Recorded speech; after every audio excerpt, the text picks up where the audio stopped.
mengurangi dampak pandemi COVID-19 yang cukup meresahkan ini, tim Satgas UB kali ini mengadakan kegiatan terbaru yaitu Kampung Tangguh. Seperti apa detail dan persiapan dari kegiatan ini?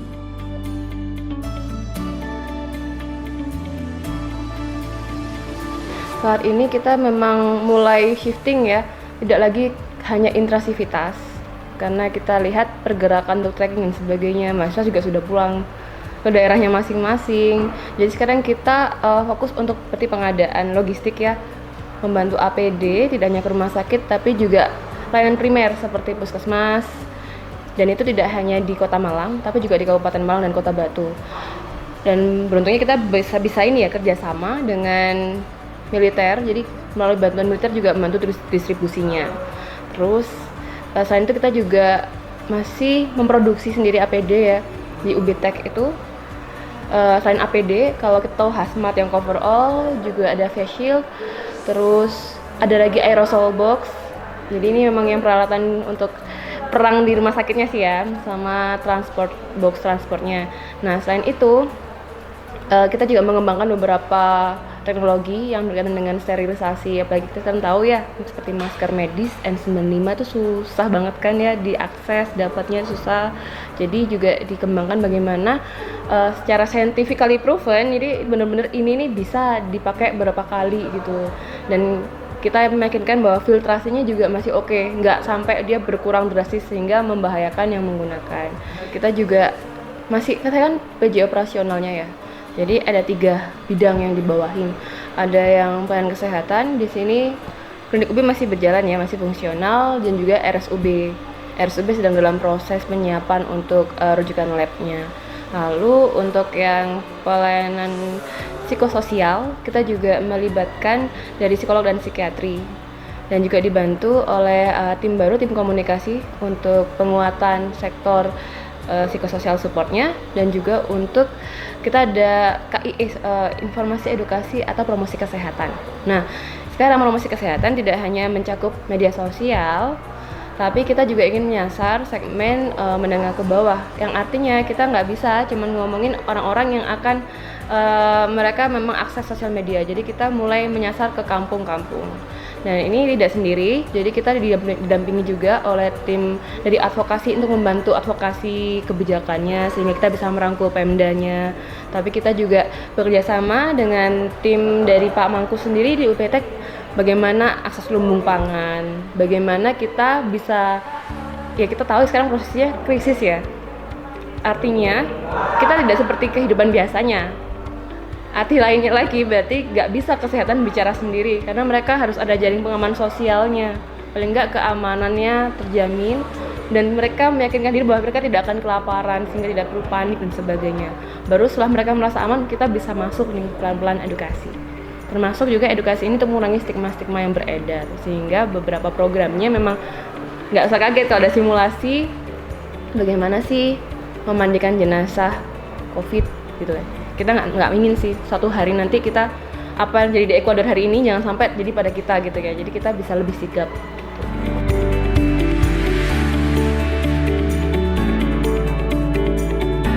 Oke, kita kasih namanya Kampung Tangguh.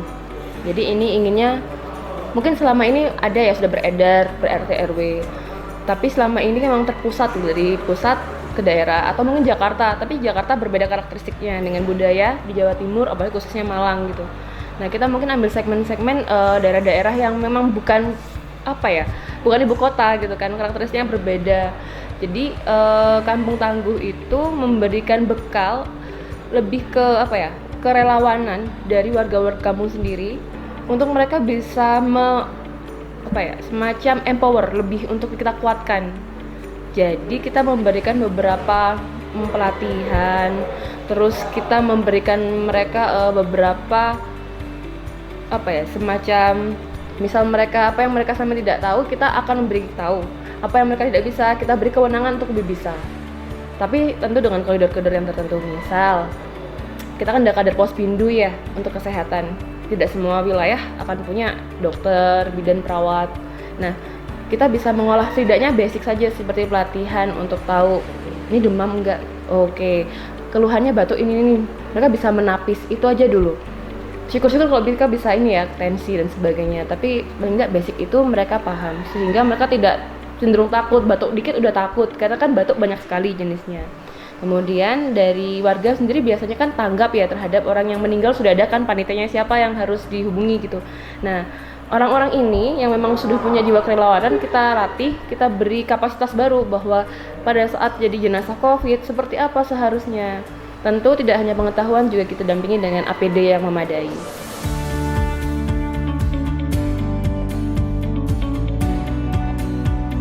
Banyak titik ya, karena kita kemarin juga sudah tekan dengan Wali Kota Malang akan diperluas setidaknya ya satu kelurahan, satu kecamatan itu ada. Jadi kita mungkin untuk bukan piloting ya, semacam kita menyebar dulu nih.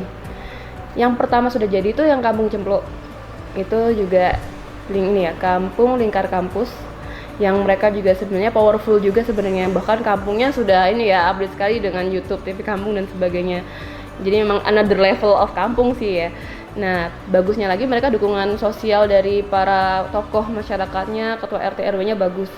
Nah, dengan kita berikan training of tutor, sekarang mereka yang akan melatih dari kampung-kampung lainnya. Kita mensupervisi, mendampingi sebagai dokter untuk teknik ini, supervisor medisnya.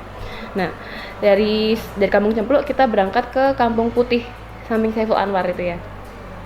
Nah, ini juga kita ingin menyasar kampung yang lain yang sama tipologinya, bentuknya. Terus kemarin juga sempat ke Sukun, ke Kampung Narubuk, Kuburan. Itu juga sementara masa 3 itu sambil kita instalasi lumbung pangan. Seperti yang tadi saya sampaikan, tidak bisa edukasi tanpa kita memberikan logistik. Jaring pengaman sosial harus kita pastikan juga.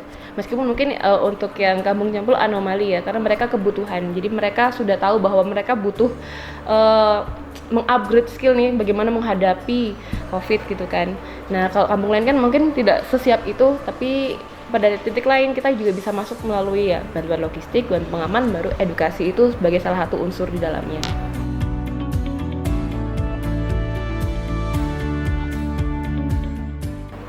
Kenapa kampung tersebut ini sebenarnya lebih ke kebutuhan. Kita tahu ya Malang itu padat.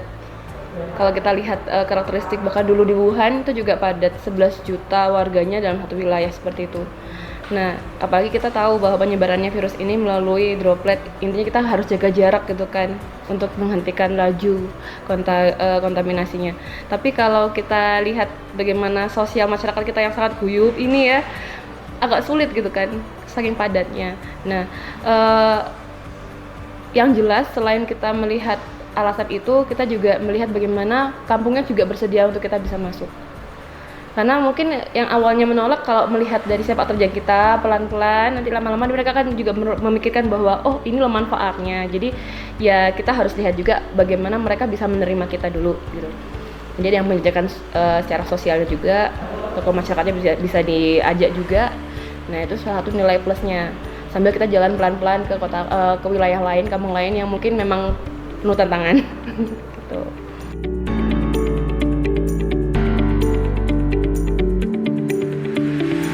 Kalau jadwalnya sebenarnya masih memang belum terjadwal secara fix ya.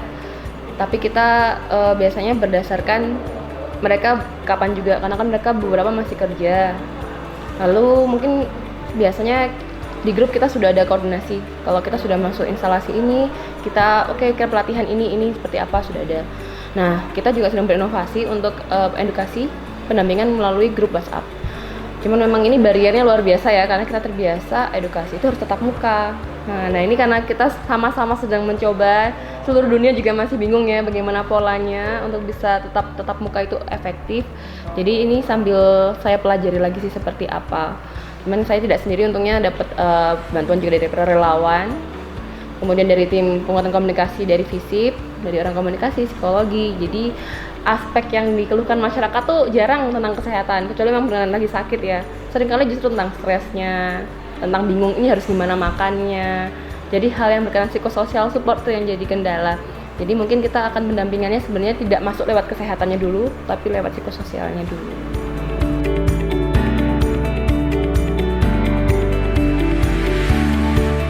Jadi untuk edukasi itu ada dua bentuk. Yang pertama itu kita memang mengumpulkan, sebenarnya nggak boleh mengumpulkan ya, jadi mengumpulkan dengan jaga jarak beneran nih. Dan itu hanya tertentu, hanya si tokoh masyarakatnya, misal ketua RT RW-nya saja. Dan kita harapkan seluruh warga nggak perlu ikut euforianya, jadi cukup di rumah saja. Tapi memang susah ya.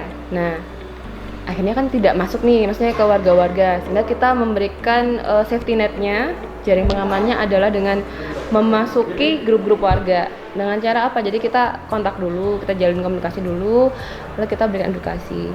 Nah, per grup WA ini kebetulan jadi relawan adalah dokter yang baru lulus, tapi kan belum bisa masuk internship ya. Jadi mereka sambil masa tunggu ini bisa sambil mereka coba turun melalui grup WA untuk konsultasi medis mungkin, ataupun edukasi terkait dengan COVID, bagaimana sih mencegah penyebarannya.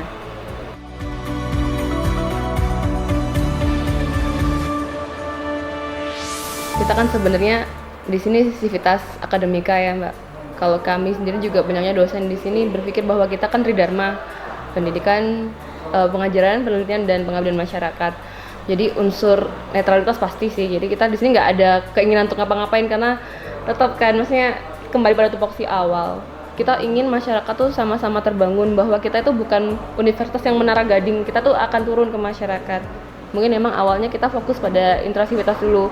Karena kan logikanya rumah sendiri aja nggak kurus, ngapain rumah orang lain di ini. Nah, kita make sure bahwa rumah kita sendiri sudah kita jamin keamanannya, sehingga ketika kita turun ke lapangan, orang bisa lihat impact-nya. Jadi bukan lagi asumsi bahwa dulu beredar, wah UB nih sarangnya gitu, padahal kan ya nggak juga, bukan seperti itu logikanya. Jadi kami berharap informasi yang berimbang dapat diterima masyarakat untuk mengurangi hoaks-hoaks, mengurangi kepanikan, dan bisa membuat masyarakat yang tanggap ya terhadap bencana ini, karena kita sama-sama dalam kondisi bencana. Mungkin tidak semua orang paham bahwa ini bencana karena tidak terlihat, tapi efeknya sangat luar biasa. Baik kalau sekarang ke rumah sakit gitu ya, ekstra was-was ya biasanya. Kalau bisa sih memang dikurangi. Nah, harapannya lagi dengan ini semua, goal utamanya adalah mengurangi penyebaran dari COVID-19 ini di masyarakat. Kampung Tangguh dihadirkan oleh tim Satgas UB untuk mengedukasi masyarakat agar tidak terlalu cemas terhadap wabah COVID-19 yang terjadi secara global ini. Dengan adanya kegiatan ini, diharapkan masyarakat semakin melek untuk ikut andil dalam mengurangi dampak penyebaran wabah COVID-19 di lingkungan masing-masing. Risa Rindu dan Farid Rafdila melaporkan untuk UB TV.